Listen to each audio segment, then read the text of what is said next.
Well, sometimes I look back and I just wonder, what were we thinking? What was I thinking? We went for a long, long period of time with no resources. And when I mean no resources, I mean no resources.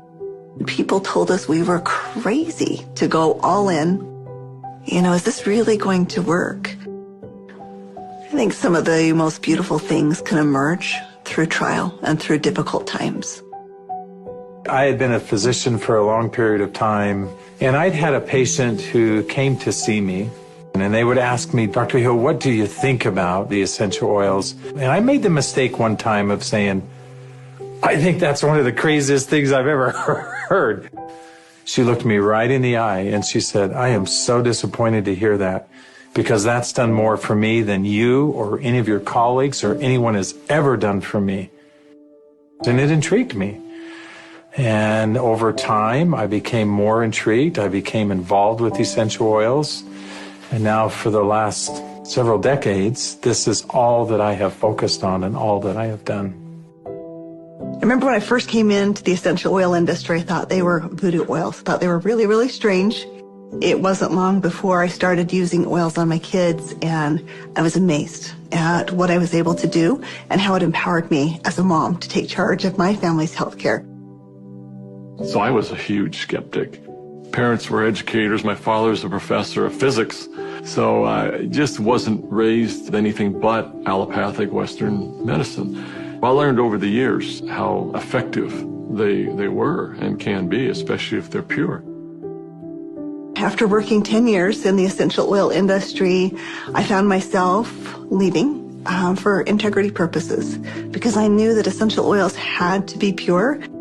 The desire of my heart was just to go home and raise my children. And I hadn't been home very long before my husband came to me and said, there's something more you're supposed to do. And as he said this to me, I actually was very angry with him, because my heart said, I want to be home with my kids. And he said, sweetheart, you're not listening. There is something you're supposed to do with Dave and Dr. Hill with these oils. And I said, what do you mean, these oils? I've tried all the essential oils out there. There's nothing that meets the quality standards our family needs to use for our health care. And he smiled at me and he said, I know. You're supposed to find them. Stop thinking with your head and start thinking with your heart. And it was in that moment that I knew. It all came together, and I had such a grand vision of going out and finding the world's most pure, most potent essential oils and educating mothers like me how to take charge of their health care. So it was in that moment, before fear took over, that I picked up the phone and I called Dave. And Emily Wright called me at the time and just said, what if we could go out and source the most pure essential oils on the planet and bring them to the world in a mainstream fashion? And he got really emotional. And Dave doesn't get emotional. And actually it was that right then and there. That was the genesis for me. And I just kind of felt strongly like, yeah, we're going to start a company. So I hung up the phone with Dave. I picked up the phone and I called Dr. Hill. And as I called him, I still remember he kind of giggled. And I said, Doc, this isn't funny. I'm serious about this. What if we could go out and find these pure oils like we've always wanted to do?